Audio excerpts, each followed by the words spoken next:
The winter of 1878 arrived in the Montana Territory like a judgment from God, and Olive Yates met it the only way she knew how, by refusing to die. She had buried her husband, Edmund, in October, when the ground was still soft enough to accept him. A fever had taken him fast, the way fevers sometimes did in that country, burning through a man in 3 days and leaving nothing behind but a cooling body and a family that had no idea how it would survive. Edmund had been the one who knew how to track elk through the pine forests above the homestead. Edmund had been the one who knew how to read the sky for weather and mend the chimney mortar before it crumbled. Edmund had been the one who said, every evening before sleep, that everything was going to be all right. He was gone, and Olive had 2 children, Samuel, who was 9 years old and had his father's serious gray eyes, and Clara, who was 6 and still sometimes called for her papa in the night without remembering he was not coming back. They had a 1-room cabin on 40 acres of creek-fed land, near a settlement called Harlan Creek, which was not really a town so much as a collection of stubborn people who had arrived in this valley and decided that leaving would be worse than staying. There was a general store run by a man named Briggs, a small church that doubled as a schoolhouse, and a blacksmith who kept to himself. That was Harlan Creek. What they did not have in the winter of 1878 was enough of anything. Olive had put up what she could during the fall: canned goods, dried venison, sacks of flour and cornmeal and dried beans.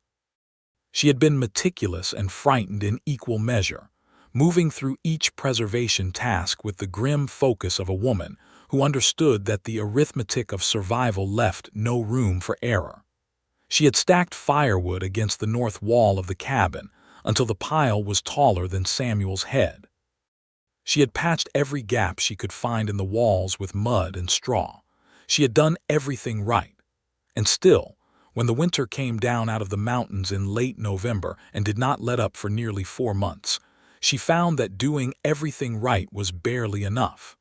The cold that settled over the valley that year was a different animal than any she had known before.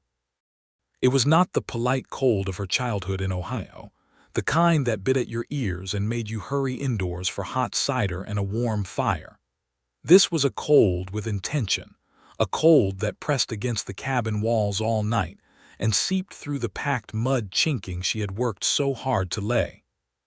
She would wake at 2 in the morning to find the fire burned low and the temperature inside the cabin barely above freezing, and she would rise before either child stirred and feed the fire back to life with numb hands, and then she would sit close to the stove and let herself shake for a while before she got herself under control again. She rationed everything. The flour first, then the beans, calculating servings with the precision of a woman who had once wanted to be a school teacher, before Edmund Yates had smiled at her across a church hall and rearranged her plans. She thinned the stew further and further as the weeks ground past, and she told Samuel and Clara that this was how you built toughness, that lean winters made strong people, and she hated herself a little for saying it, even as she meant every word. She kept them in bed with her on the coldest nights, all 3 of them pressed together for warmth under every blanket she owned, and she told stories, long, winding, invented stories about a family of bears who lived in a castle made of warm honey, stories that went on so long she sometimes fell asleep in the middle of them, and woke to find both children had drifted off against her, and she would lie there in the dark listening to them breathe, and that was the closest she came to prayer. She lost 4 of the 8 chickens to the cold. A coyote got 2 more before she strung wire to block the gap under the henhouse door.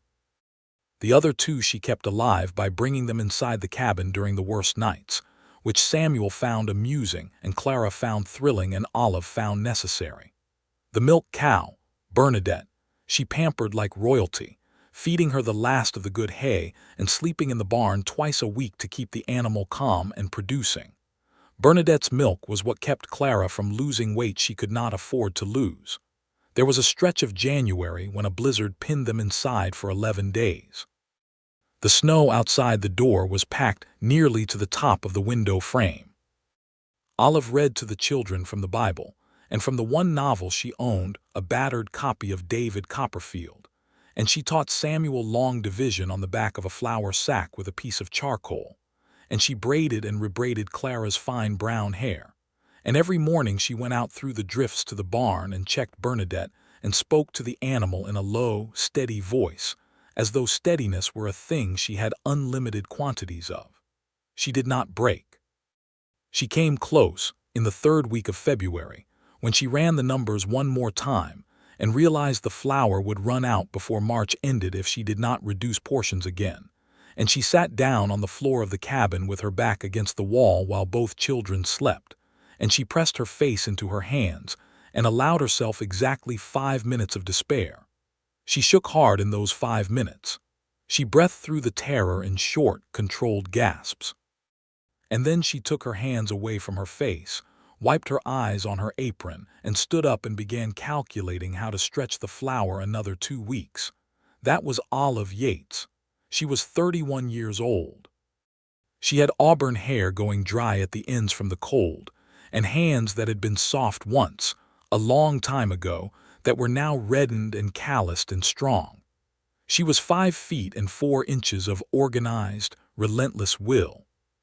She had a small scar at the corner of her left eyebrow from where she had walked into a low branch in the dark the previous October, rushing out to check a sound she had heard near the barn. And that small scar, curved like a comma, was somehow the detail that made her face real, not pretty in the careful, finished way of women in daguerreotypes, but alive and particular and entirely her own. By the time the snow began to ease in late March and the first mud of spring appeared at the edges of the drifts, she had kept them all alive. The children were thin but healthy. Bernadette had made it. Even the 2 remaining chickens were laying again, small pale eggs that Olive cracked into the pan with hands that still shook sometimes at night when no one was watching, though she never let them shake in daylight. The cost of that winter was not visible in any inventory she could write down. It was not in the flour sacks or the firewood pile or the children's cheeks, which were filling out again as April brought green things back to the creek banks.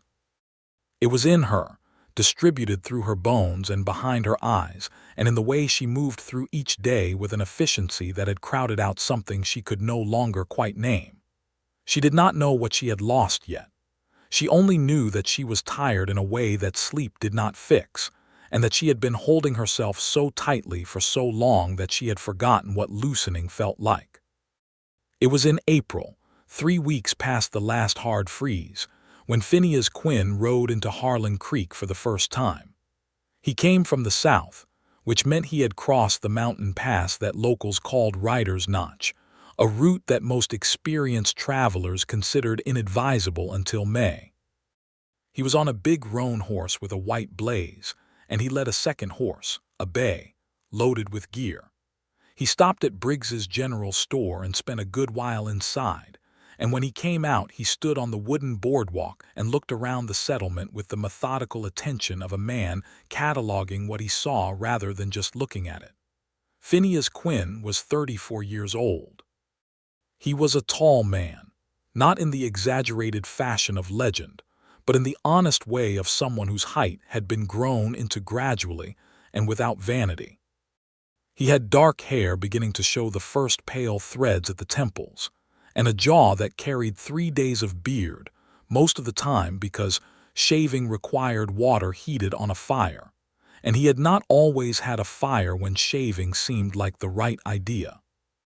He had been a ranch hand in Texas, a cattle drover for 2 seasons, a scout for a surveying party, and most recently a carpenter who took work where he could find it, because carpentry was a skill that every new settlement in the West needed and that let him move between places without anyone questioning why he moved so much.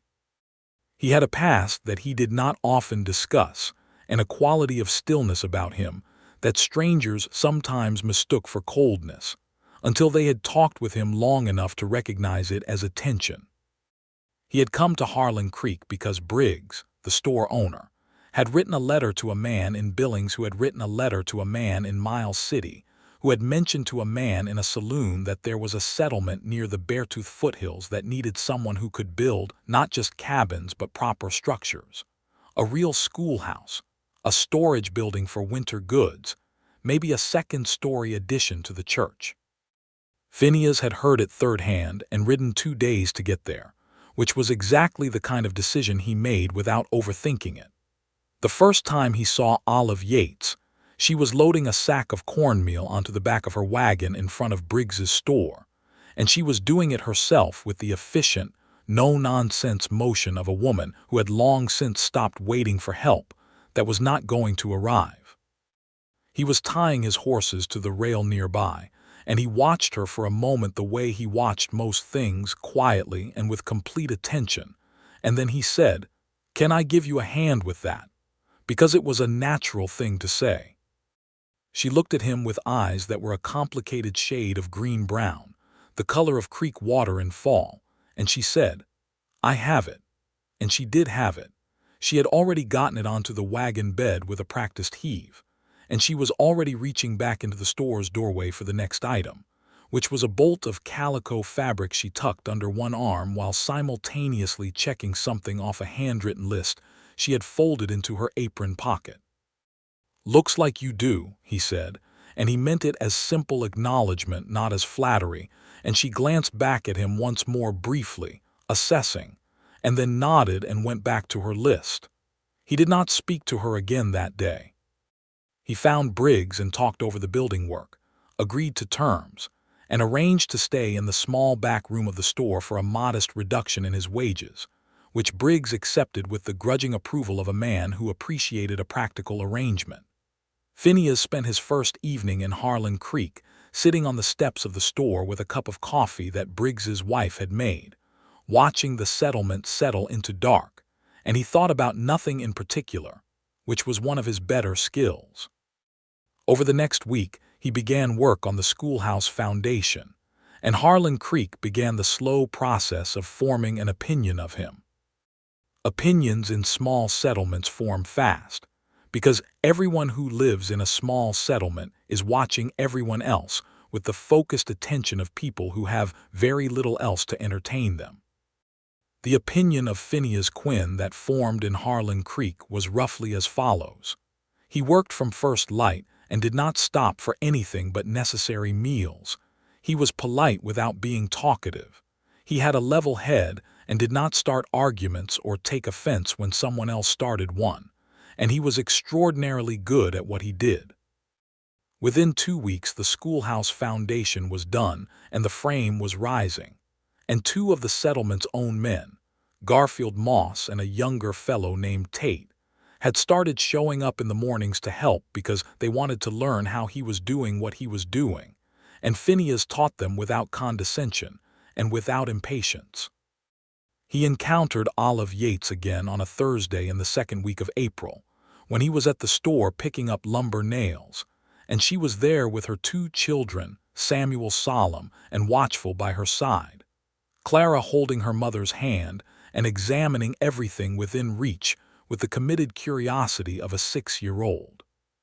Phineas noticed the boy first, because Samuel had the kind of stillness in his eyes that children only developed when they had been frightened for a long time and learned to be very quiet about it.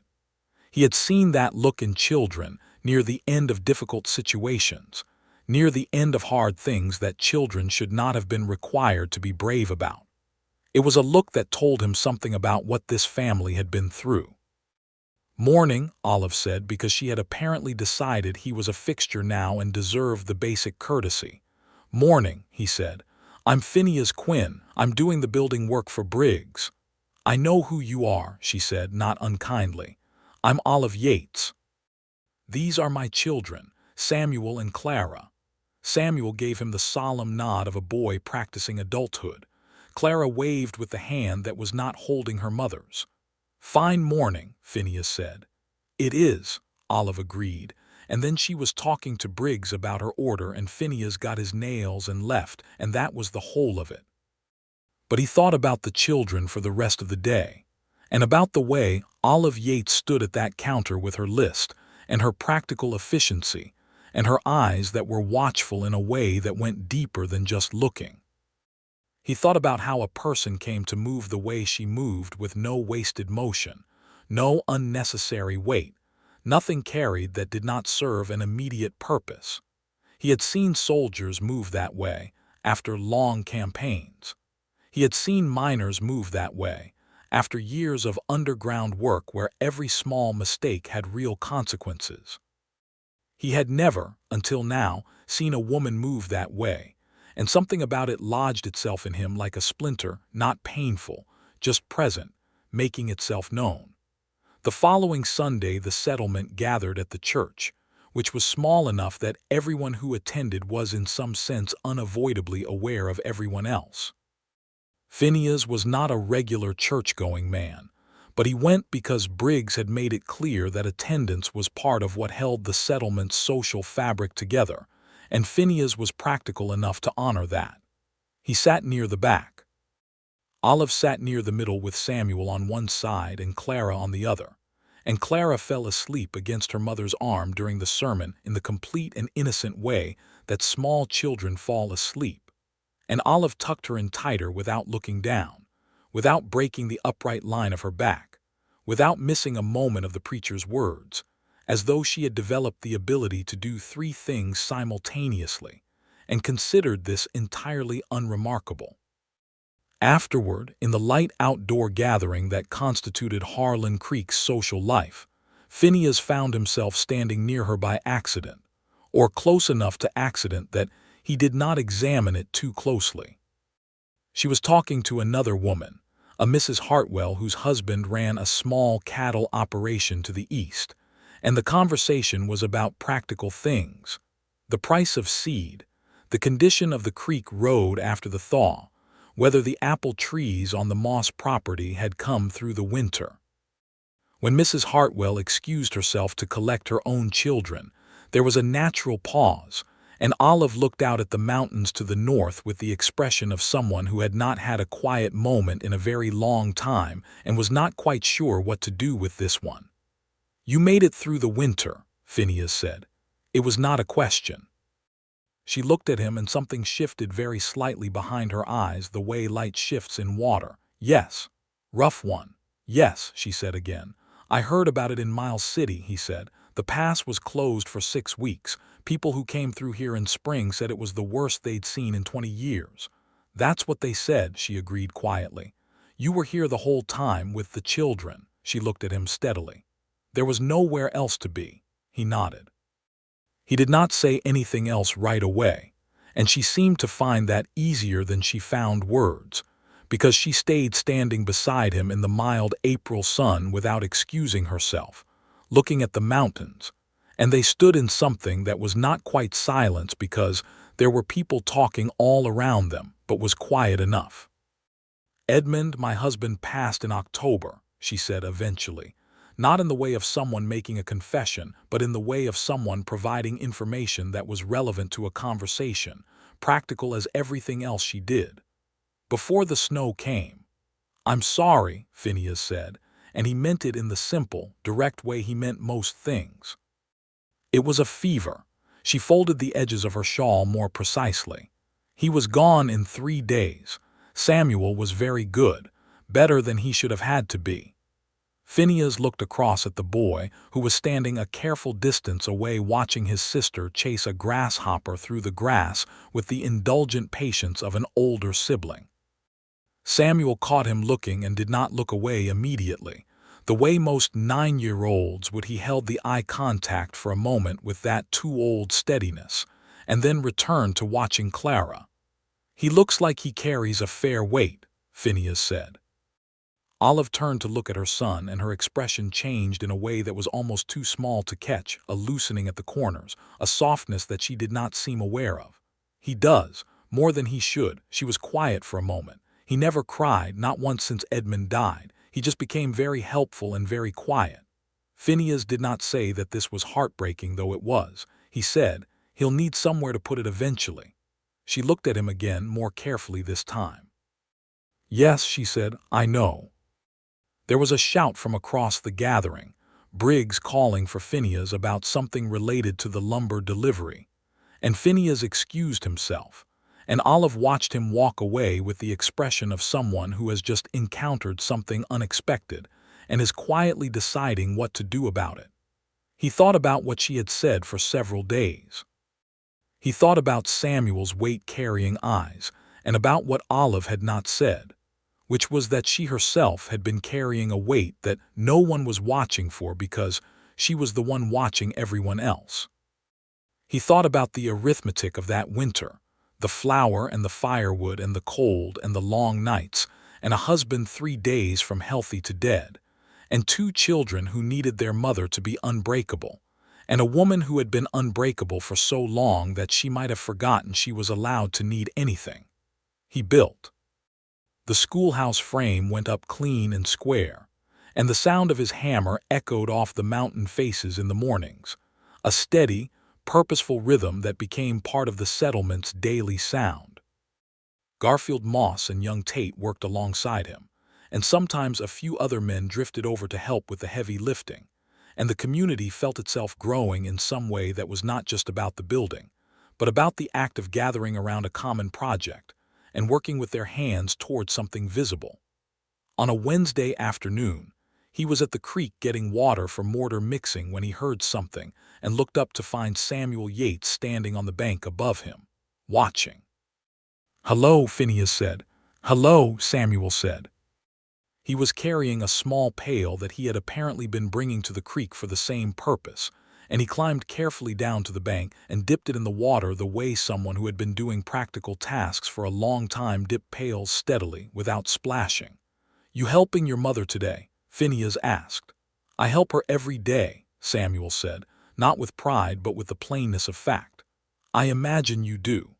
They filled their respective containers without speaking for a while. Then Samuel said, without looking up, "My father used to say this creek never really froze all the way through, even in the worst winter. He said it ran too fast in the middle." "He was right about that," Phineas said. "Running water doesn't freeze as easy as standing water. The movement keeps it from setting." Samuel considered this. "We used it for drinking water in January when the barrel inside froze. Mother broke the ice at the edges and got to the running part." "Smart," Phineas said. "She knows a lot of things," Samuel said, again with the plainness of fact, and then he picked up his full pail and climbed back up the bank with a carefulness that made Phineas's chest ache a little, watching him, because it was the carefulness of a child who had learned that a spilled pail in winter was not a small thing. After that, Phineas began to see Samuel at the creek frequently, or near the building site, always carrying or fetching something, always with a purpose. He did not follow Phineas around or ask to watch the way most boys his age would have. He simply appeared in the same places, doing his own work, and occasionally they would talk brief exchanges about practical matters, about the creek or the weather or the state of the lumber.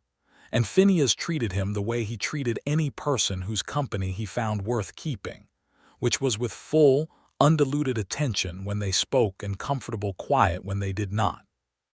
One afternoon he found Samuel trying to split a piece of firewood that was too thick for the hatchet he was using, working at it with a stubborn determination that was making no progress.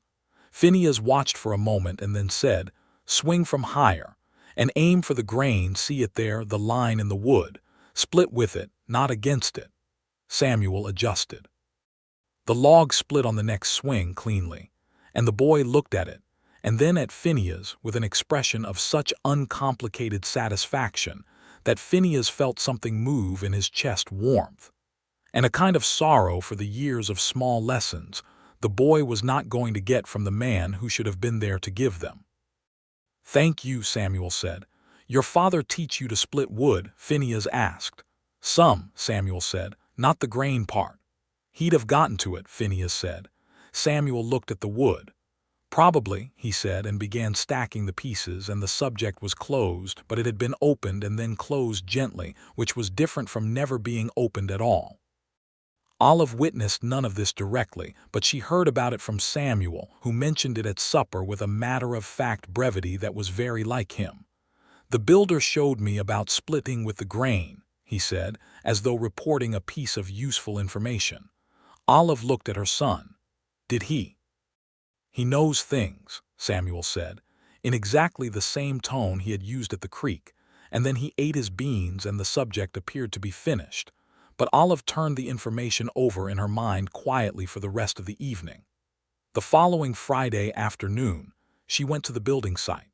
She told herself she was going to tell Briggs something about her supply order, and that the building site was on the way, which was true enough that it served as a reason.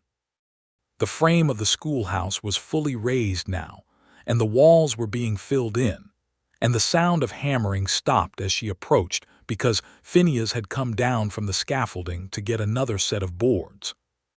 He saw her and set the boards down and came across with his hat in his hand, the way a man should, though Olive noticed he did it naturally rather than with performance. "Mrs. Yates," he said. "Mr. Quinn," she said, "it looks very good." He turned to look at the building with the straightforward pride of a craftsman. "It's coming along. Should have a roof on by mid-May if the weather holds." "The children will be glad of it," she said. "They've been learning in the church all winter and it gets crowded." "So I heard." He looked at her for a moment. "Your boy came by the creek a few times." "I know. He told me." She hesitated not long, but it was a hesitation which was unusual for her. "He said you showed him things." "Just a little about wood," Phineas said. "He doesn't talk much," she said. "About things that matter to him. He mentioned you." Phineas understood what she was telling him, which was that this was significant, and he received it as such without making a show of it, without false modesty. "He's a good boy," he said. "He carries things quiet. That takes a lot of strength." Olive looked at him again with that careful, measuring quality, the way she checked the seal on a jar or the balance of a load. "Yes," she said, "it does." "Do you?" he said, quietly but directly, because he was a direct man and he felt it needed to be said, and this seemed like the moment. The color in her face shifted very slightly. She was not a woman who blushed easily. Her cheeks were already weathered by wind and outdoor work, but something happened in her expression that was like a small door opening unexpectedly. She looked away at the building frame and then back at him. "I did what needed doing," she said. "Most people say that," he said. "But most people, when you actually look at what needed doing, didn't actually do it. You did." She was quiet for a moment. The April wind moved through the space between them, carrying the smell of pine resin and wet earth. "Samuel's father would have known what to do," she said. "Edmund was good at the hard things. I just learned them." "Learning them when you need them most," Phineas said, "is harder than knowing them already." She looked at him for a long moment, and he looked back, steady and unhurried, and then she said, "I should get to Briggs before he closes up." "Of course," he said, and put his hat back on. She walked away, and he watched her go and then turned back to his lumber, and that was the whole of it for that day. But something had shifted between them, subtle as the change from late winter to early spring, the kind of change you feel before you can see it.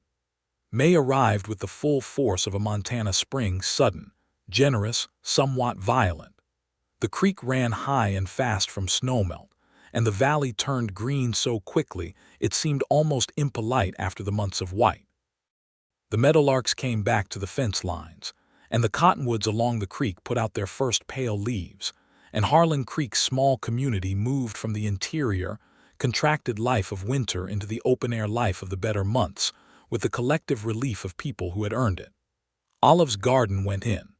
She worked it methodically, as she did everything, turning the soil that had been frozen for months and working in the composted ash and scraps she had saved through the winter.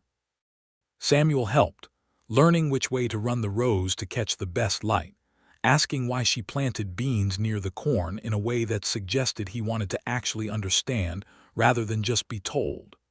Clara planted a small bed of flowers that would not produce anything edible, but that Olive let her have because flowers were a form of hope, and Clara was 6 and deserved hope in its purest, most impractical form. It was while she was in the garden one morning in the second week of May that Phineas Quinn walked up the creek road toward the homestead. He was not passing through. The homestead was not on the way to anything, and this was not lost on either of them when he arrived at the fence and stopped. "Morning," he said. Morning. She straightened from the row she had been working and pushed her hair out of her face. She was wearing her oldest dress and her work apron, and she had dirt on her hands and forearms, and she looked at him with the directness of a woman who was past caring very much about being caught in working clothes. I have something in the wagon, he said. Thought you might be able to use it. She set down her trowel and came to the fence. His wagon was in the creek road, and in the bed of it was a load of fresh-cut lumber, not much, 8 or 10 boards and a stack of cedar shingles. What's this? She said. I noticed your henhouse roof, he said, when I rode past last week. It's letting in light, which means it's letting in weather. And your barn has a soft spot on the south side where the wall meets the foundation. If it's not addressed before next winter, you'll lose the wall. She looked at him steadily. I noticed the henhouse, she said. I've been planning to get to it. I don't doubt it, he said. I just happened to have the materials and the time on a Saturday, and I figured it'd be faster with someone who's done it before. He was being careful. She could feel it, the care with which he had framed it as practicality rather than charity, as efficiency rather than pity. She appreciated it more than she would have appreciated the straightforward offer of help, because she understood that he understood the difference. I can't pay you for the materials, she said. I didn't ask you to, he said. Briggs gave me extra shingles when I ordered for the schoolhouse. They just sit. She looked at him for a moment longer, then looked at the lumber, then looked at the henhouse with its dubious roof, then looked back at him. All right, she said. Come in then.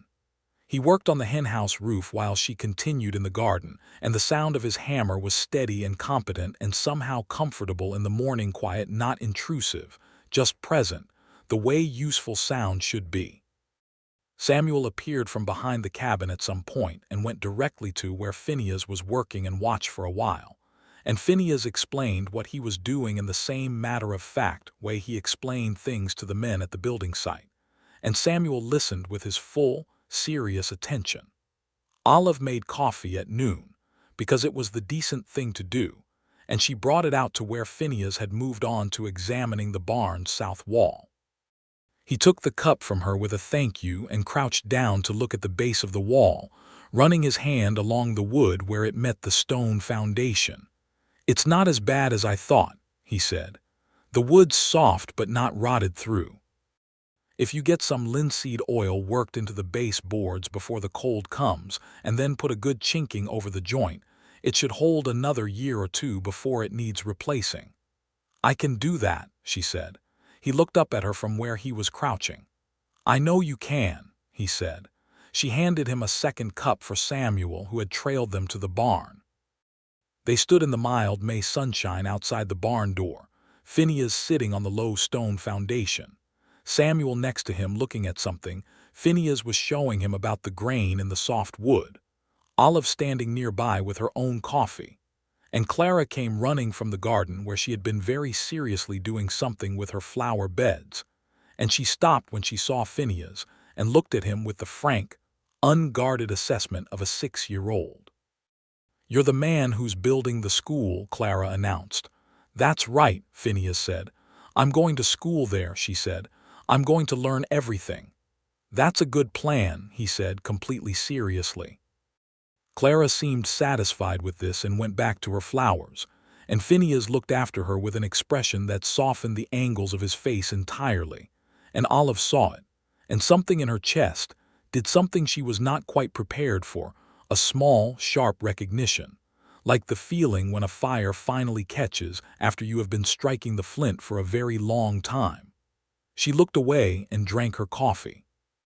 He stayed through the afternoon, dealing with the barn wall, and then, before he left, relaying the bottom 2 courses of the stone foundation on the cabin's north side, where he noticed several stones had shifted in the freeze-thaw cycles of winter.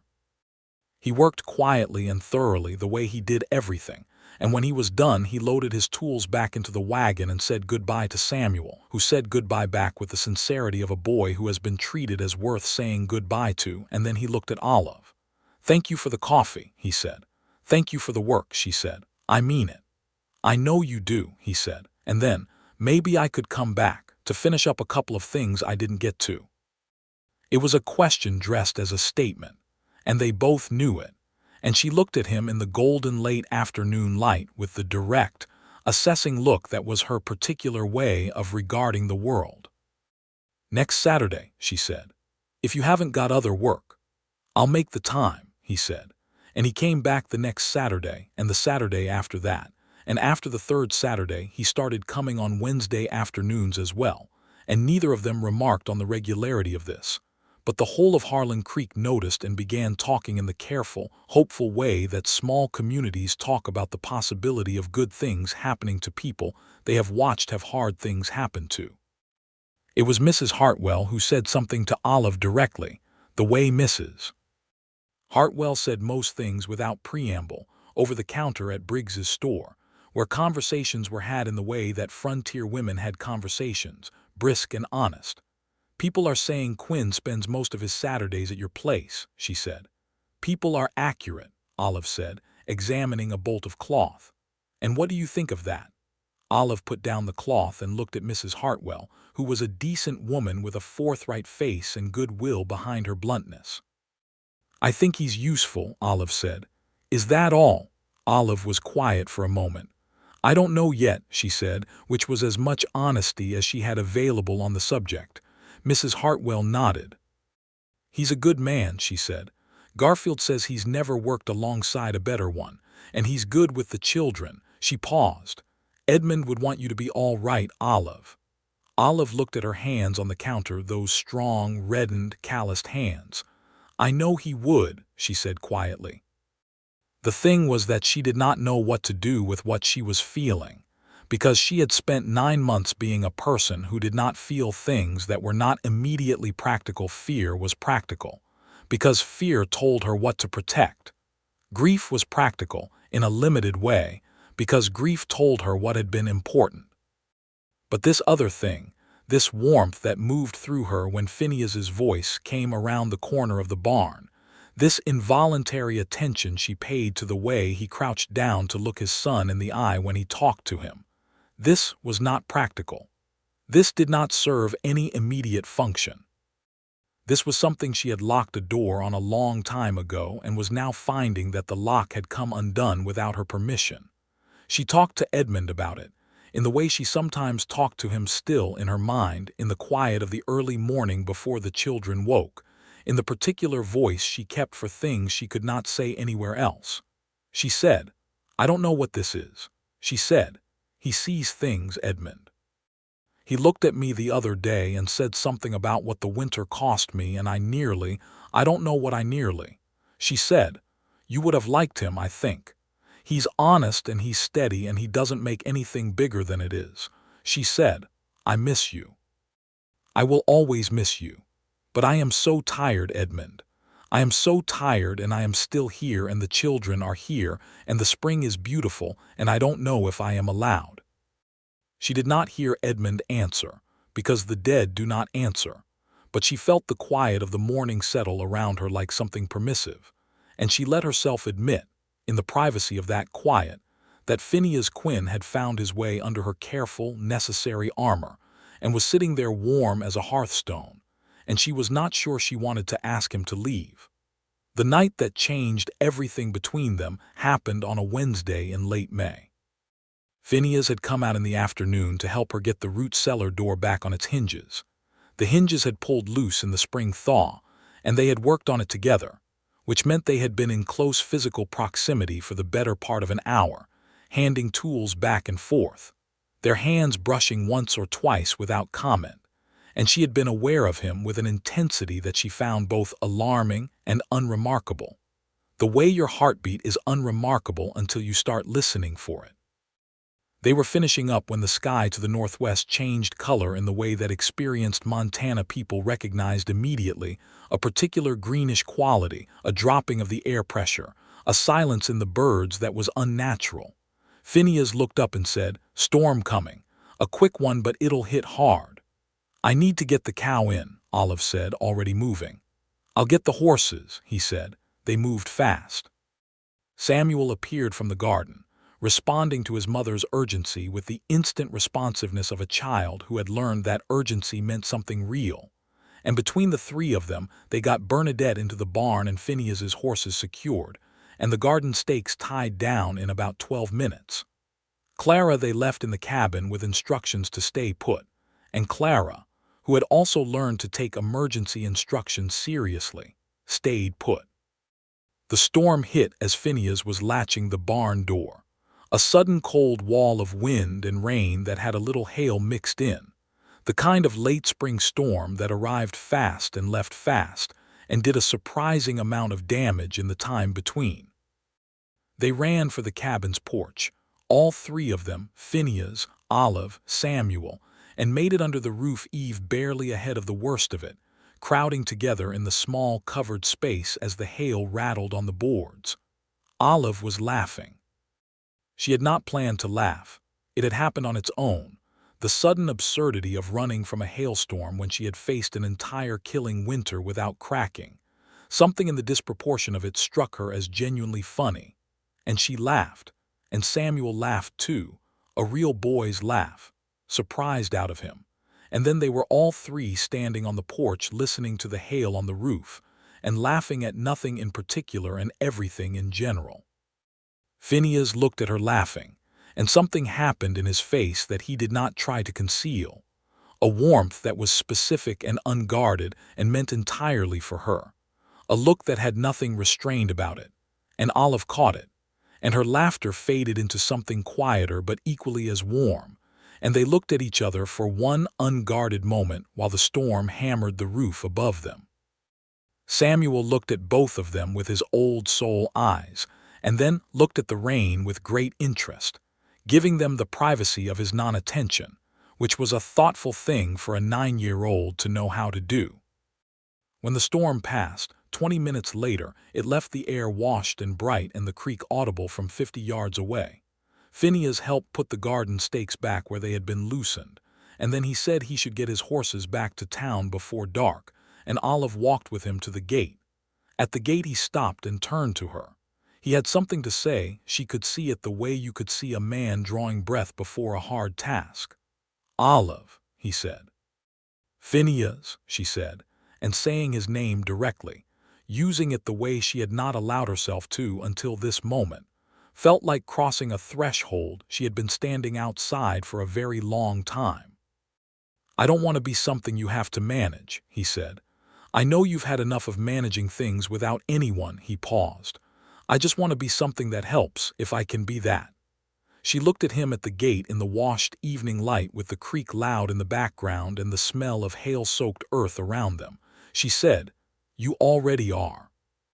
He looked at her steadily for a moment, and then he nodded, and she thought he might say something more. But instead he picked up her right hand from where it rested on the gate post, picked it up carefully, the way you pick up something you recognize as important, and held it for a moment in both of his, looking down at it, at the strong calloused fingers and the reddened knuckles and the evidence of everything she had carried. Then he set it down gently and said good night and rode back toward town, and Olive stood at the gate and watched him go until the dust settled back to the road, and then she went inside to her children. Over the next 3 weeks things were not complicated between them in the way they are sometimes complicated when two cautious people begin to feel something for each other. They were complicated in a more interesting way, in the way that two people who have already recognized the essential shape of each other begin the slower, richer work of discovering the details. He brought her the first volume of Middlemarch from a crate of books that Briggs had acquired from an estate sale in Billings, and he said he had thought she might like it, and she took it with both hands and held it the way she held things she meant to take care of, and she read it in the evenings after the children were asleep, and thought about duty and love and the difference between them, which seemed relevant. She brought him a jar of the apple preserves she had put up the previous fall, the last jar, the one she had saved for something important, and he took it without saying that she should have kept it, because he understood that bringing it was a kind of honor and refusing it would dishonor the gesture, and he said thank you in the quiet, direct way he said most things. They talked. On the afternoons he spent at the homestead, and on the Sundays after church when they stood in the mild early summer light and let the conversation go where it went. She told him about Ohio, and the school teacher she had meant to be, and the church dance where Edmund had found her. He told her about Texas and the years he had spent moving between jobs and the brother he had back in Tennessee who had a farm and a family and who had written to him once a year for the past decade suggesting, with increasing urgency, that Phineas should stop drifting and build something. "Why haven't you?" she asked. "Because I didn't know what I was building toward," he said.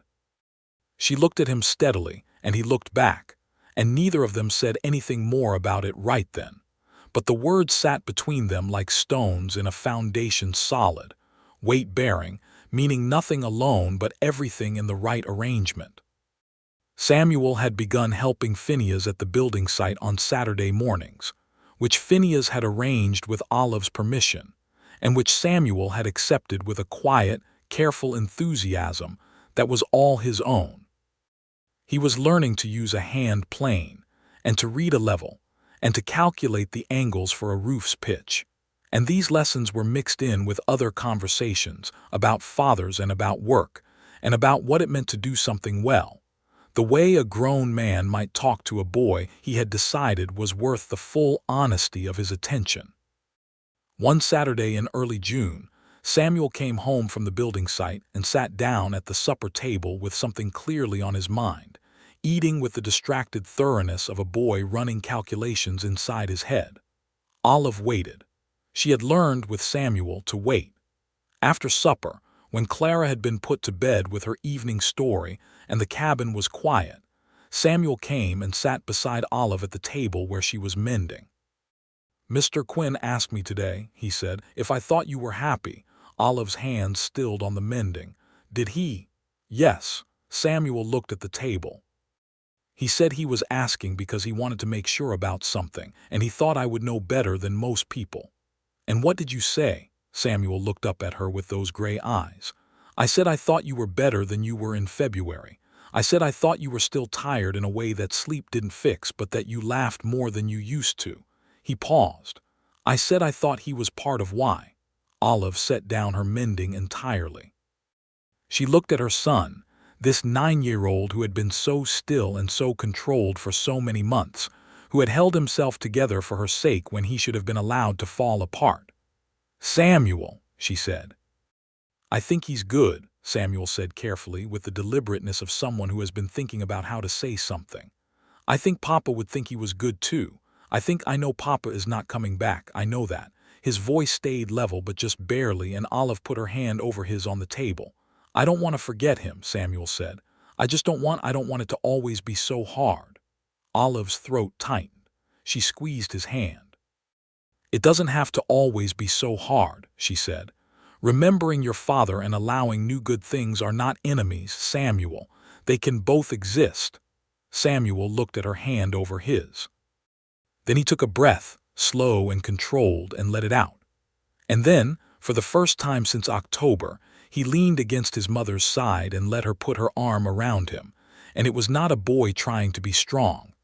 It was just a boy, 9 years old, who had been carrying weight far too long and was finally allowed to set some of it down. She held him and did not say anything. And after a while he straightened and said he was going to go to bed. And he went. And Olive sat at the table alone with the mending in her hands, and something in her chest that was grief and love and gratitude, all wound together into something she could not separate into its parts. The next day, which was Sunday after church, when the settlement was gathered in its familiar loose way in the afternoon sun, Phineas found her by the fence at the edge of the churchyard where she was watching Clara and several other children run some incomprehensible game involving a stick and a circle drawn in the dirt. He came and stood beside her, and they watched the children for a while. "Samuel told me what you asked him," she said. "I hoped he would," Phineas said. "That was a bold thing to do." "I thought it was necessary," he said. "Samuel knows you better than most. And I needed to know if I was." He paused. "I needed to know if I was where I thought I was." She looked at him. "Where do you think you are?" He looked back at her with the steady, direct attention she had come to rely on without noticing that she had come to rely on it. "I think I'm somewhere I'd like to stay," he said, "if I'm wanted there." Olive held his look for a long moment. The game in the yard reached some kind of crescendo involving shrieking and laughter, and Clara ran past them both at full speed without looking at either of them. And somewhere in the settlement, a horse stomped, and a door banged, and the world continued its business around them while they stood at the fence in June sunshine and reached some kind of agreement without yet using all the words it would eventually require. "I think," Olive said slowly, "that it might be possible for a person to be wanted somewhere, hypothetically." The corner of his mouth moved that contained genuine humor she had come to watch for. "Hypothetically," he said. "You would have to stay," she said, and this was not hypothetical. "I am staying," he said, which was also not hypothetical. She looked back at the children. "I have 2 children and a cow and a homestead with a barn that needs new foundation boards before next winter," she said. "I know," he said. "I have a tendency to manage everything myself and not ask for help when I need it. I've noticed. I loved my husband. I know that too." She was quiet. The sun was warm on her shoulders. "I am not the easiest person," she said. "I haven't met many easy people worth knowing," he said. She turned and looked at him fully, not the sideways, careful glances of the past months, but directly, openly, with the whole of her available attention. "Stay for supper," she said. "I will," he said, and that was the beginning of the rest of it. He stayed for supper that evening, and Samuel was careful and quiet in the way he was careful and quiet about things that mattered to him. And Clara chattered freely about her flower garden, and the school, and a bird she had found with a hurt wing that she was nursing behind the woodpile. And Phineas listened to Clara, as though she were delivering important news, and talked with Samuel about the next phase of the schoolhouse construction. And Olive cooked and served and ate and watched her table full of people, and felt the first full breath she had drawn since October. After supper, when the children were in bed, Phineas helped her clear the table, and they moved around the small kitchen in the lamplight without getting in each other's way, passing dishes back and forth in the comfortable choreography of people whose sense of each other's space has become natural. And when everything was put away, he picked up his hat from the hook by the door and then turned back to her. She was standing at the center of the room looking at him. He crossed to her. He did not rush, and she did not step back, and when he was close enough that she could see the lamplight in his dark eyes, he said, "Olive," in a voice that had no performance in it at all, just her name said like it was the most important word he knew. She said nothing back, but she reached up and put her hand against the side of his face, that strong, calloused hand, and he covered it with his own hand, and they stood there for a moment in the quiet cabin with the lamplight and the sounds of the Montana night outside the walls. And then he turned his face very slightly and pressed his lips to her palm, gentle and deliberate and entirely serious. And Olive Yates, who had not allowed herself to need anyone for 9 months, who had managed and calculated and endured with such thoroughness that she had forgotten what it felt like to be held, felt something in her chest unlock, not violently, not all at once, but steadily, the way the creek ran steady under the ice all winter, always moving even when no one could see it. "You should probably get back before dark," she said softly, because she was still practical even about this. "I should," he agreed, but he did not move for another moment, and neither did she. Then he squeezed her hand gently and said good night and went out into the June dark, and Olive blew out the lamp and stood in the dark cabin for a while, listening to the creek and the night birds and the sound of her own heart doing something she had forgotten it was capable of. Summer opened up around them like a window thrown wide. The schoolhouse was completed in the 3rd week of June, a proper building now, with squared corners and a good cedar-shingled roof and real glass windows that Briggs had ordered from Billings, and that everyone in Harlan Creek came to admire when they were installed. Phineas stood back and looked at the finished structure with the satisfied quiet of a man who had completed something worth completing, and Samuel stood beside him with the same expression, smaller scaled, and Olive watched them both from across the yard, and felt happiness so uncomplicated it almost surprised her. There was a celebration in the settlement for the schoolhouse completion. Briggs organized it, because Briggs organized everything. And there was food and music from a fiddle player named Del Crow, who was not technically skilled but was enthusiastically loud. And there was dancing on the flat ground near the store in the long summer evening light. Phineas danced with Clara first, because she asked him with the unstoppable confidence of a 6-year-old. And he danced with her the way a man who is completely secure in himself can dance with a small child with full seriousness and appropriate gravity. And Clara laughed with the sheer delight of being taken seriously. And Olive watched from beside the food table with Mrs. Hartwell, and felt something warm and irrevocable settle in her like a river, finding its permanent course. When he came to ask Olive to dance, he did it simply held out his hand and asked, and she took his hand and went out onto the dancing ground in the June twilight, and they danced the way two people who have been slowly moving toward each other for months dance when they finally close the distance, not performing, not showing anything to anyone else, but attentive to each other, aware of each other's weight and movement and warmth, turning in the long light while the fiddle played. "I want to ask you something," he said during a quieter turn in the music. "Ask," she said. "Not tonight," he said. "I want to do it properly." She looked up at him. "Properly," she said. "Yes." She considered this. "All right," she said. He asked her the following Sunday, in the morning before church when the day was still quiet and the light was young and particular the way Sunday morning light in summer always is. He arrived at the homestead early, which she had half expected, and he was wearing his good shirt and he had shaved properly, carefully, and he carried a small bunch of wildflowers he had cut from the meadow above the creek, which he handed to her with a directness that had no embarrassment in it. She took the flowers. She was still in her everyday dress with her hair not yet properly done for church, and she thought briefly about excusing herself to finish getting ready, and then decided that if he had come to ask her something important, he ought to ask it while she was herself. He asked. He said, "Olive, I have known you for 3 months, and I have seen enough of you in those 3 months to know what I want to know. I know you are careful, and I know you are not easy, and I know you have been managing everything alone for a long time, and I know that matters to you, your independence. I am not asking to take over anything that's yours. I am asking to be beside you, if that's something you'd want." He paused. "I'm asking you to marry me," he said, "if you'll have me." Olive stood in her doorway with the wildflowers in her hand and looked at him standing there in his good shirt in the Sunday morning light and thought about the winter.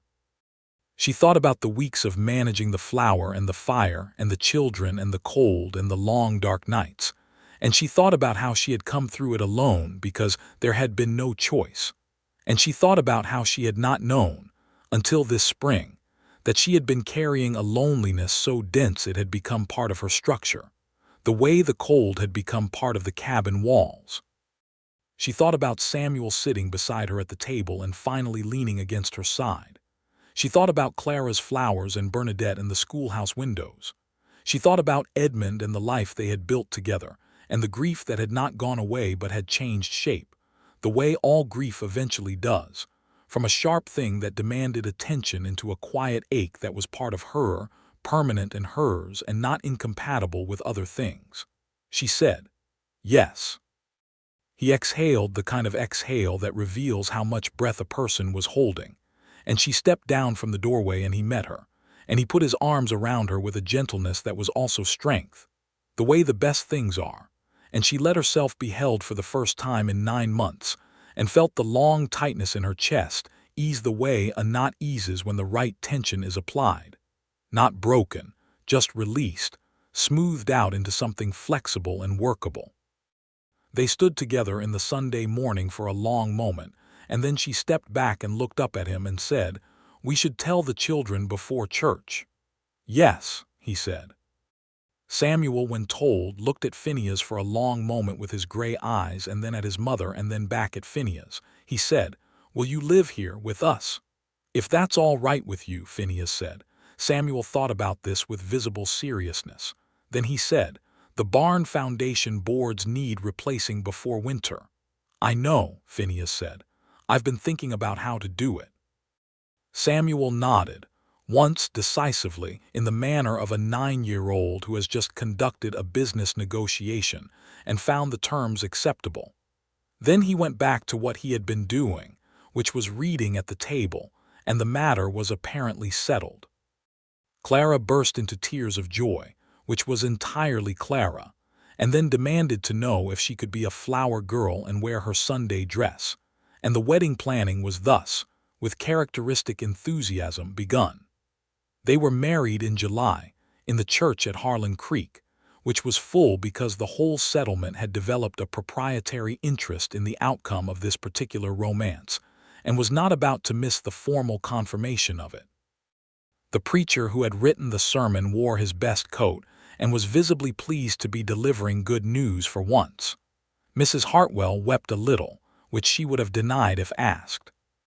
Briggs stood in the back and nodded with the satisfaction of a man who considers himself partially responsible for an outcome because it happened in his general vicinity.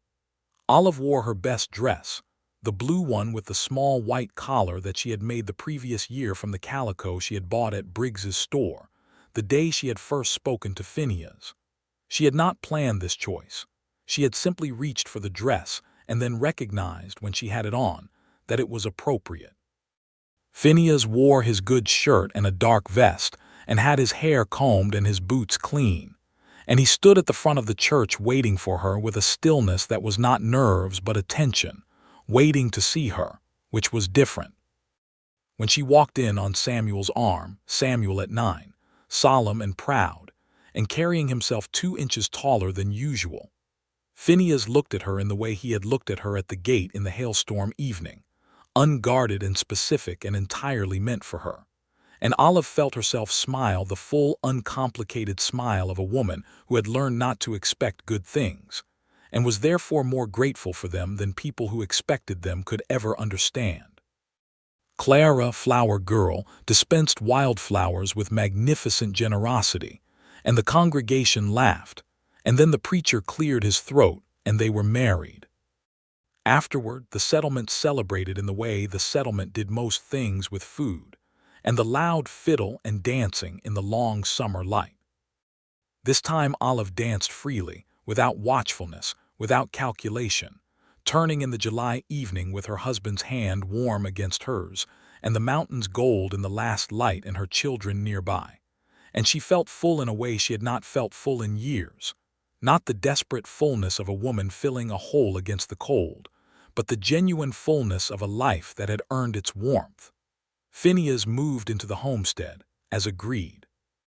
He sold his horse, the bay, not the roan, and used the money to buy the materials for the barn foundation repair, which he and Samuel spent the better part of a week completing before the summer ended, and which was done so well that it would not need attention again for many years.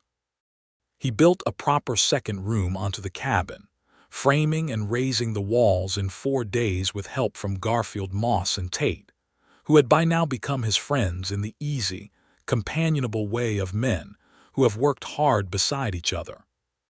The new room was for the children. Samuel and Clara moved into it, and Olive and Phineas had the original room to themselves, which mattered in ways that Olive found she did not feel she needed to explain to anyone, and that Phineas seemed entirely to understand.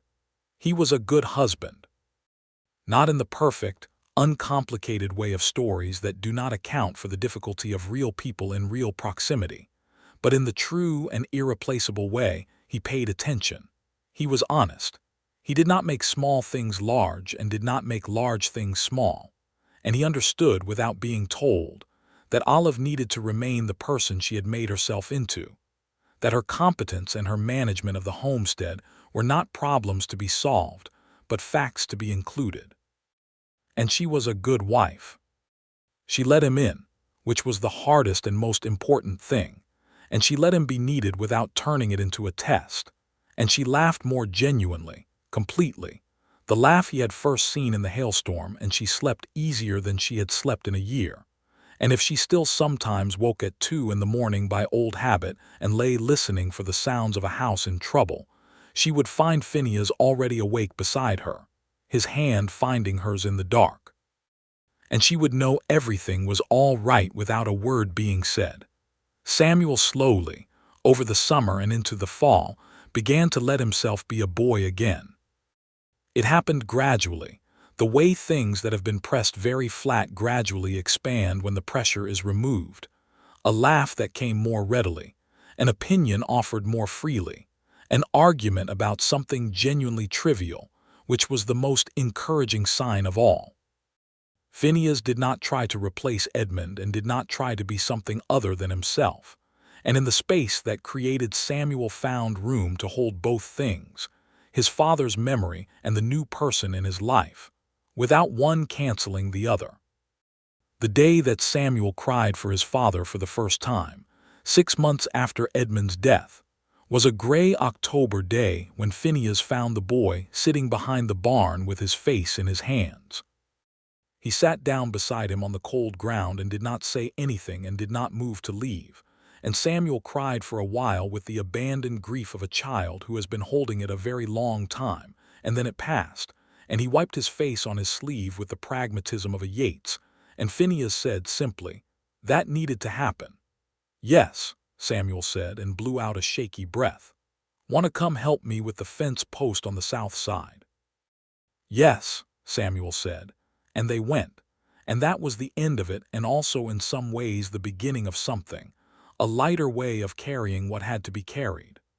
Clara, who had always been the more naturally open of the two children, attached herself to Phineas with the cheerful certainty of a child who has decided something and sees no reason to be complicated about it. She called him Phineas for a while, then tried out Papa Phineas, which she said once, looked at Samuel, looked at Olive, looked at Phineas, and then never used again, not because anyone discouraged it but because she seemed to reach her own private conclusion about it. She settled on Finn, which was what she called him for the rest of her life, and which no one else called him, which made it hers. The second winter, the winter of 1878 and 1879, was hard but not cruel.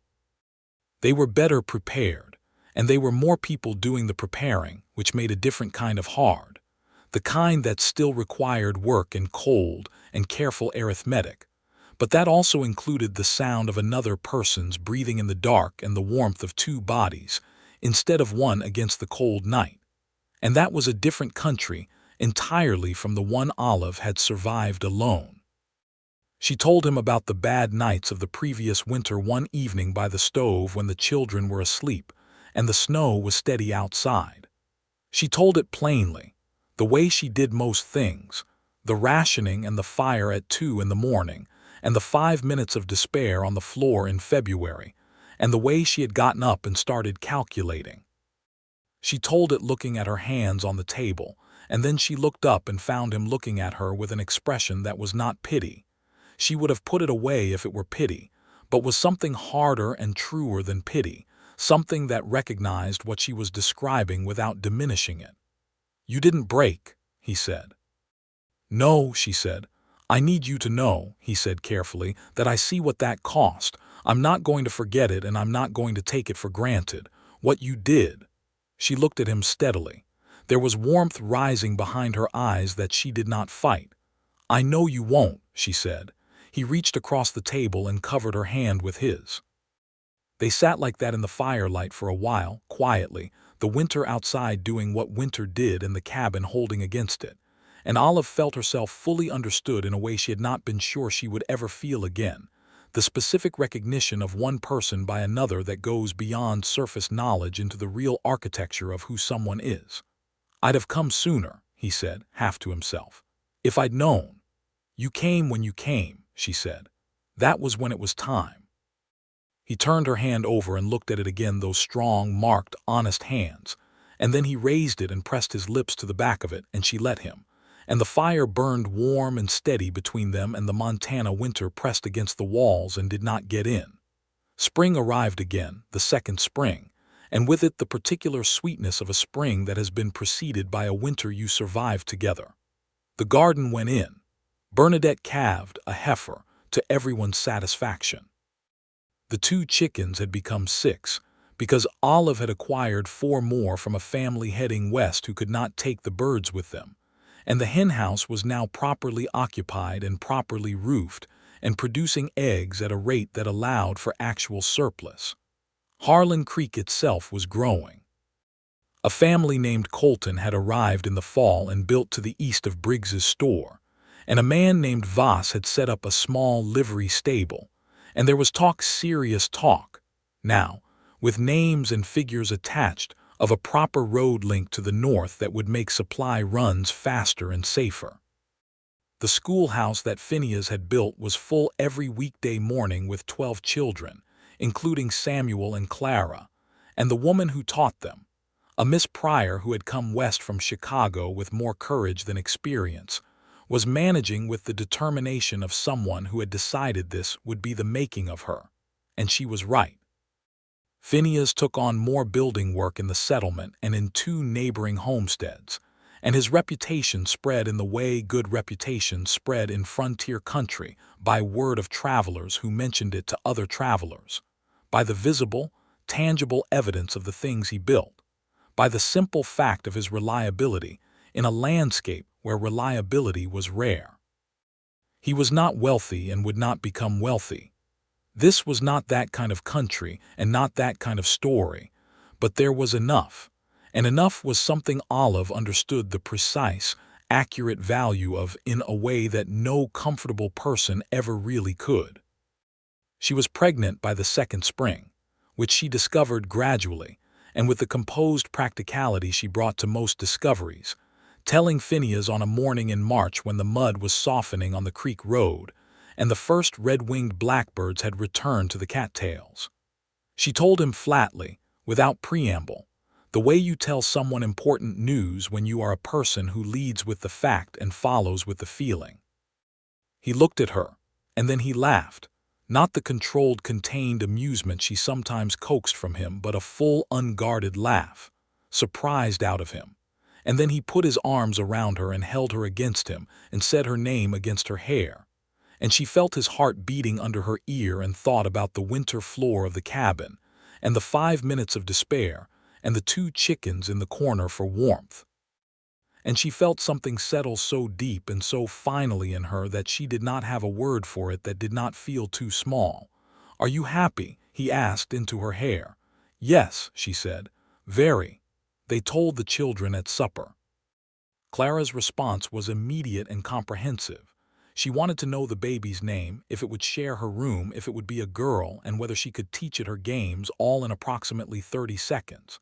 Samuel received the information with his characteristic thoughtfulness, was quiet for a moment, and then said, "Good," with such simple conviction that both Phineas and Olive laughed. "Good," Clara said, apparently feeling this lacked appropriate enthusiasm. "Yes," Samuel said. "Good. It means we're staying." Olive looked at her son across the table. He had grown taller, less weighted, more himself over the past year, and in this moment he looked very like the boy he should always have been allowed to be, and she felt such a rush of love for him that it caught in her throat. "We are staying," she said. "This is where we're staying." The baby came in November of 1879, arriving with the brisk efficiency of a child who had decided on the timing and saw no reason to be uncertain about it. A boy. They named him James Edmund Quinn, Edmund for the man who had come before, and deserved to be remembered. James for no particular reason, except that it had sounded right to both of them when Olive tried it in the last weeks before the birth. James Edmund Quinn was born with his father's dark eyes and his mother's red-brown hair, and a set of lungs that made his opinion of the world immediately and comprehensively clear. He cried for 30 solid minutes, and then stopped, and looked around the cabin with an expression of focused interest, and then fell asleep on his mother's chest with the utter confidence of a person who has decided the world is probably going to be satisfactory. Phineas sat on the edge of the bed and looked at them, Olive, exhausted and radiant, the the new baby tucked against her with an expression that she had never seen on him before, something that went beyond the contained, steady warmth she had come to know, something wider and more undefended, something that would have embarrassed him to have described but that she could see plainly and did not need to have described. "Hello, James," he said softly. The baby did not wake but seemed somehow to hear. Samuel and Clara were allowed in, Clara practically vibrating with contained excitement, Samuel careful and precise in his movements around the new person, the way he was careful and precise around most things, but with a light behind his eyes that was new.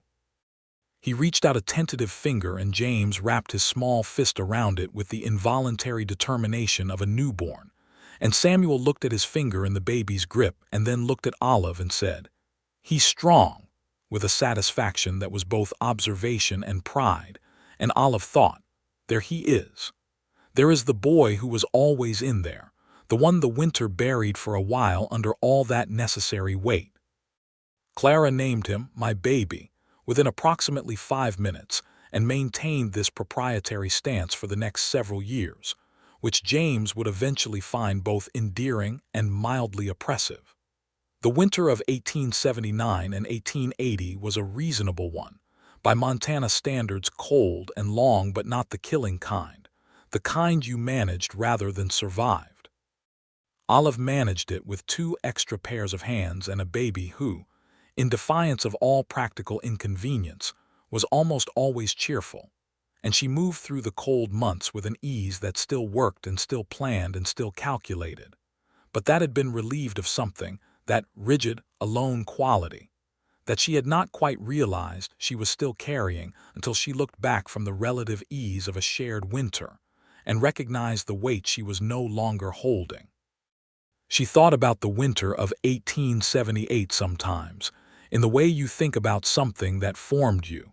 She thought about the 5 minutes on the floor.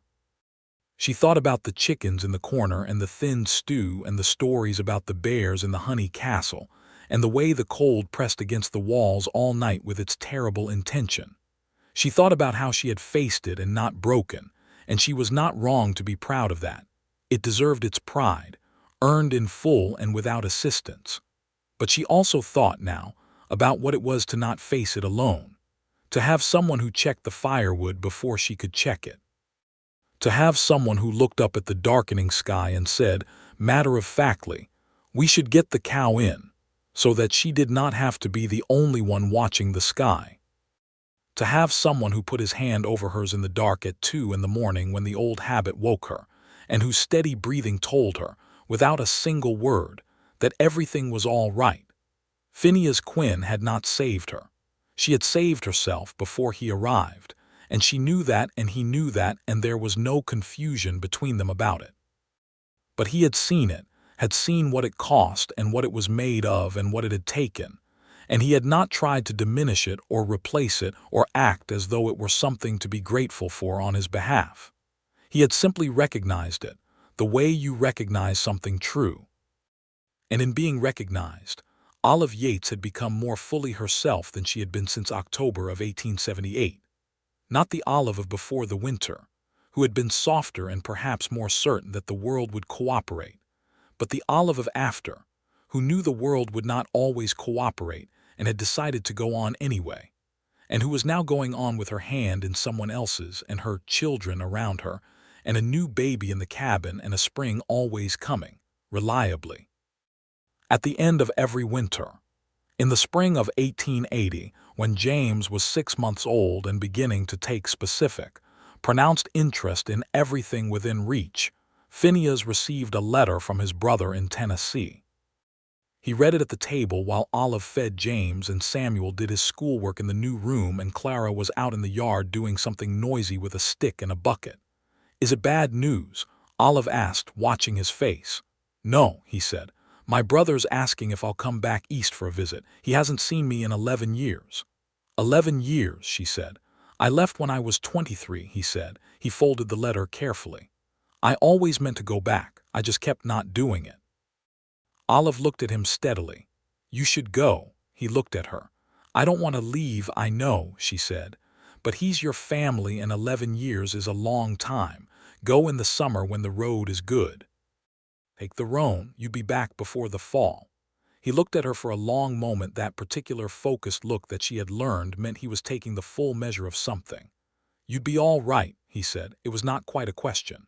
I kept 2 children and a cow alive through the worst winter in 20 years, she said, with a cabin that needed rechinking and a henhouse roof that leaked. I think I can manage a summer. Yes, he said, and he smiled, the real one, not the contained one. You can. But come back, she said, and she said it simply, without drama, because she meant it simply. Come back to us. I'm always coming back to you, he said. I've been coming back to you since before I knew you existed. She looked at him across the table in the spring morning light, with the baby in her arms and the sounds of her children around her, and the mountains visible through the window and the creek audible from where she sat.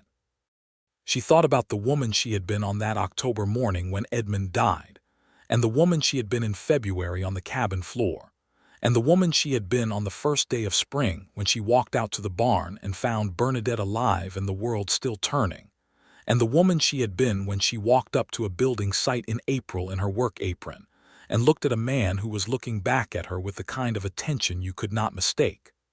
Go see your brother, she said. And then come home. He went in July. It was strange for 2 weeks, and then it was only different rather than strange. And Olive occupied herself with the garden and James and helping Clara with her reading and splitting wood in the early mornings before anyone was up, because she still liked the mornings to herself, would probably always like them.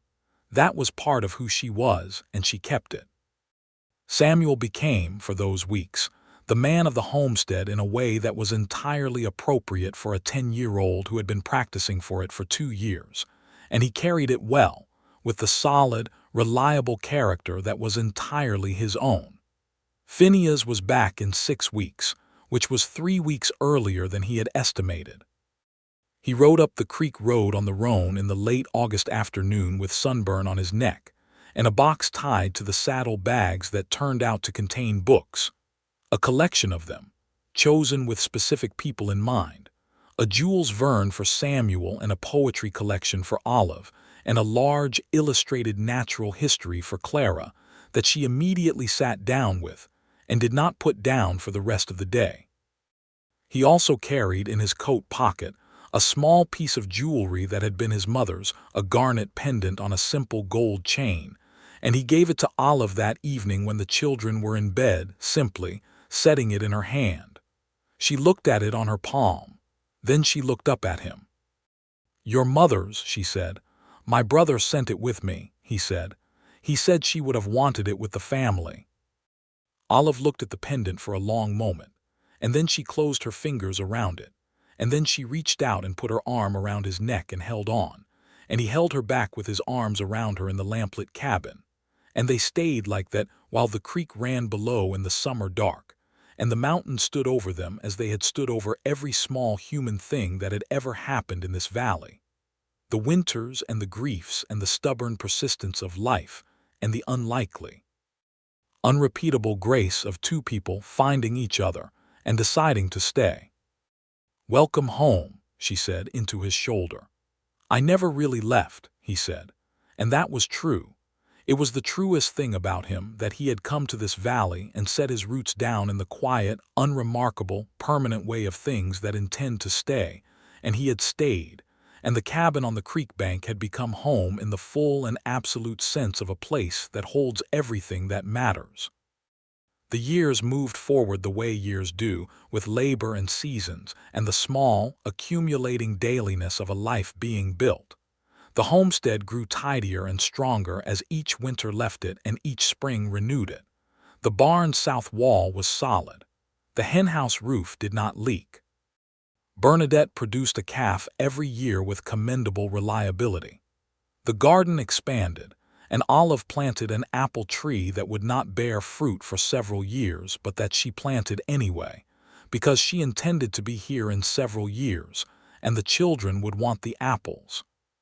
Samuel grew into the kind of young man that people notice steady, capable, precise in his thinking, generous in his attentions to people he cared about, still quiet but no longer with that weighted quietness, rather with the natural quiet of a person who is comfortable in their own skin. He was 12 when Phineas taught him to build a level shelf, 15 when he built his first proper piece of furniture, and by 17 he could turn out work that was as clean as anything Phineas produced, with a particular eye for joinery that Phineas said was better than his own. "You've got a gift," Phineas told him, directly and without qualification, the way he said true things. Samuel received this without false modesty. "I like doing it," he said. "I like the way things fit when you do them right." "That's exactly the right reason to like it," Phineas said. Clara, who had decided by age 8 that she was going to know everything, progressed through the Harlan Creek schoolhouse with an enthusiasm that alarmed Miss Pryor and delighted her, and then spent 2 years being taught by Olive at home from the books they had accumulated, and from the practical sciences of the homestead botany and animal husbandry, and the mathematics of agriculture, until a letter was sent, and an arrangement made for her to attend a proper girls' school in Billings when she was 14. She went with the confidence of a young woman who has been raised to believe her intelligence is an asset, and she came back every summer and Christmas, and she always brought books, and the cabin's shelves multiplied. James Edmund Quinn grew up with the mountains as his backyard and the creek as his daily companion, and 2 older siblings who had given him, between them, more accumulated experience of both hardship and love than most children received from any single source. He was a different kind of child from either Samuel or Clara, larger, louder, more immediately engaged with the physical world, prone to enthusiasms that swept him up completely and then moved on. He could not sit still the way Samuel could sit still. He did not apply himself to book learning with Clara's driven focus, but he had his father's steadiness underneath the motion, and his mother's absolute refusal to be beaten by anything that could be worked, and these turned out to be sufficient equipment for a long and good life. When James was 4, Olive realized she was expecting again. She told Phineas in the same direct way she had told him about James, with the fact first and the feeling visible behind it, because that was who she was and he had always known how to read her. "Again," he said, and this time the laugh was immediate and warm. "Again," she agreed. "Samuel is going to be insufferably pleased," he said. "Clara is going to name this one too," Olive said. "James doesn't seem to mind his name." "James doesn't notice his name yet," Olive said. "Ask him again in 10 years. The second child they had together was born in April of 1884, a girl this time, coming into the world with Olive's eyes and Phineas's dark hair and a personality that announced itself within 24 hours as particular and definite and entirely her own. They named her Margaret Rose Quinn, because Olive had always liked the name Margaret and Phineas said Rose was what the Montana spring looked like to him, which was not quite accurate botanically, but was true in the way that mattered. Clara, who was 12 by this point, did indeed name her, at least in the sense that she was the first one to look at the baby and say Maggie, and Maggie she became, irreversibly, for all the years after. Maggie was the one who got the apple tree's first apples, because she was 4 when it bore for the first time, and she carried the 2 small red fruits to the kitchen table with the gravity of someone delivering something of enormous importance, and Olive cut them into thin slices and everyone ate a piece, even Phineas, who said it was the best apple he had tasted in years, which was absolutely true. Harlan Creek over those years had grown from a collection of stubborn people into a real settlement, a proper town now, with a name on the territorial maps and a post road and a second store, and a doctor who had come from Ohio and set up a modest practice, and who Olive, who had developed a warm and principled friendship with the man's wife, supported wholeheartedly. There was still the church and the schoolhouse Phineas had built, and the schoolhouse had been expanded. He had added a second room to it in 1882, necessary by then because the population of children needing education had expanded past what one room could accommodate. The injustices of the territory were not absent from their lives. The Crow people whose land this valley had been before the white settlers arrived were by now largely confined to the reservation to the south. And Olive, who had an Ohio-bred Protestant's instinct for the wrongness of this, said so plainly when the subject arose, which it did, sometimes, in the church or around the store's porch, when men said things with the casual ease of people who had never interrogated their own assumptions. Phineas backed her without needing to be asked. These were not people who thought the land was theirs by right. They thought the land was theirs by work and choice and sweat, which was a different thing, and they tried to hold that distinction carefully, though they knew the distinction was not sufficient to undo what had been done before they arrived, or what continued to be done beyond their ability to object. They could not fix what the country had done wrong. But they could be honest about it, and they were. And that honesty was part of how Olive had raised her children, with clear eyes about the world, and no comfortable myths about who deserved what simply by virtue of being born in the right place.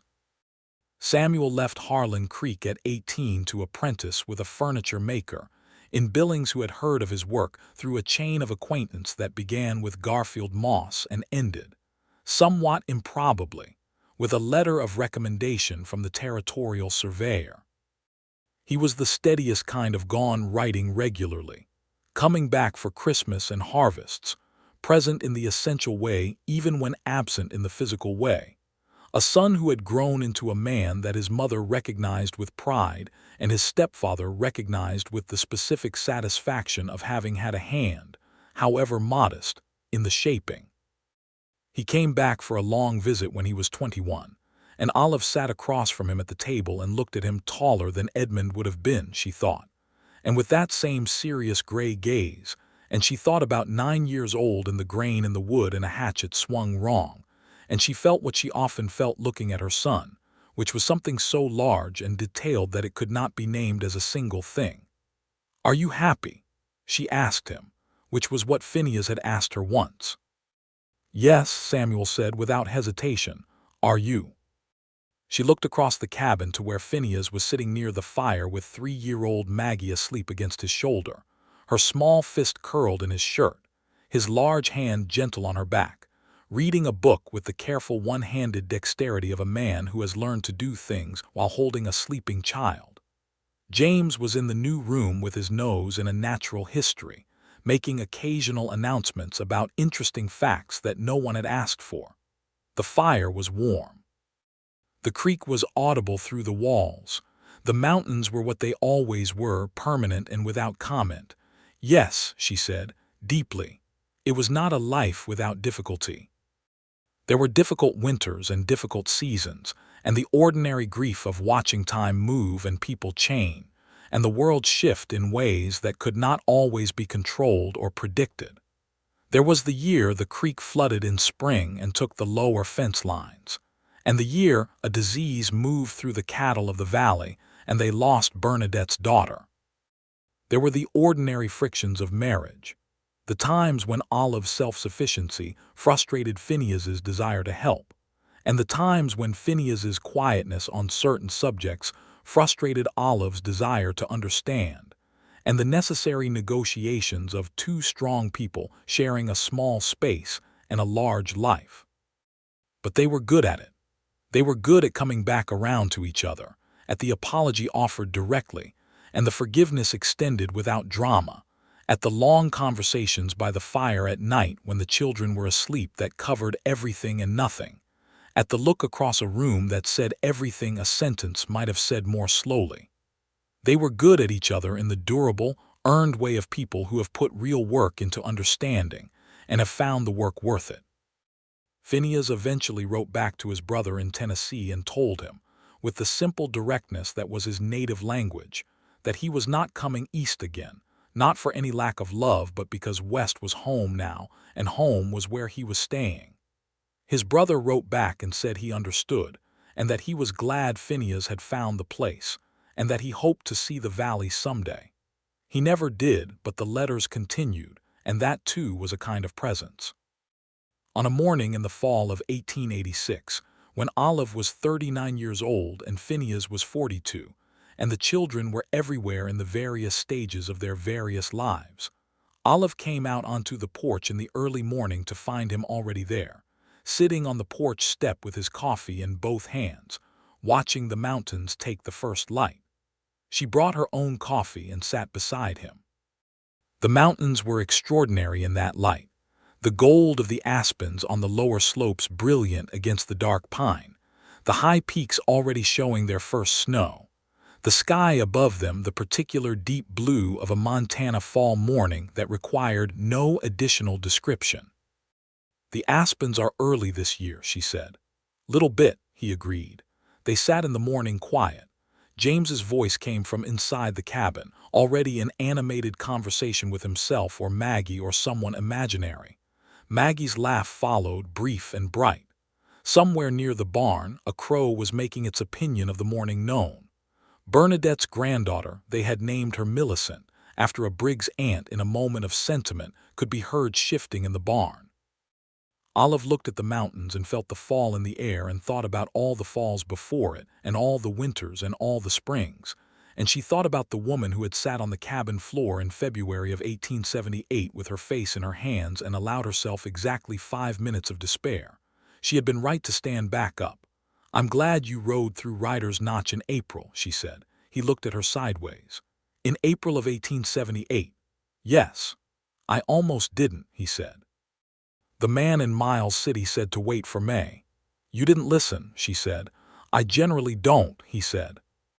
She looked at him and he looked at her, and they smiled, the particular kind of smile that passes between two people who share a long history and find it good. "I have never regretted it," he said. "No," she said. "Neither have I." They finished their coffee in the companionable quiet of a morning.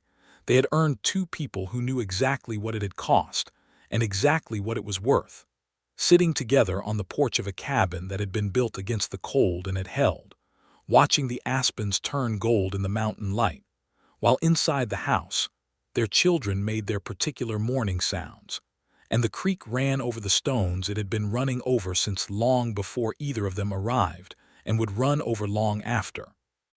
Steady and uninterrupted, moving always, the way living things move, forward and forward and forward, regardless of winter. The life they built together in Harlan Creek was not a grand one by any measure that history tends to record. It did not appear in any newspaper or territorial gazette. No one wrote letters to the governor about the Quinn homestead or the work of the family who kept it. The schoolhouse Phineas built stood for many years and educated many children, and was not remarkable except in the way that useful, well-built things are remarkable, in their quiet, persistent service to the people who need them. But Olive Yates Quinn knew, with the clear-eyed precision of a woman who had learned to count every true thing, that a life did not need to be grand to be full. She knew what a winter could cost, and she knew what a spring could give back, and she knew the difference between surviving and living, which was not the same difference she would have named before 1878, but which she now understood with her whole body, in her calloused hands and her rested eyes, and the warmth that lived in her chest where the tightness had been. She knew that a man who recognized the cost of something without trying to diminish it was rarer than gold in this country, and that she had found one, and that she intended to keep him. She knew that two children grown through a killing winter into fine, particular, independent people was the best thing she had ever done. She knew that new children were their own entire argument for the continuing worthiness of the world. And she knew, in the way that people know the things that go deepest without needing to speak them often, that the morning would always come after the dark, and the spring would always follow the winter, and that she would always be standing up from the floor when the 5 minutes were done, and that now when she stood up there was a hand to take and she would take it, and they would go forward together into whatever the country had next, and that was enough. It was, in the end, more than enough. It was everything.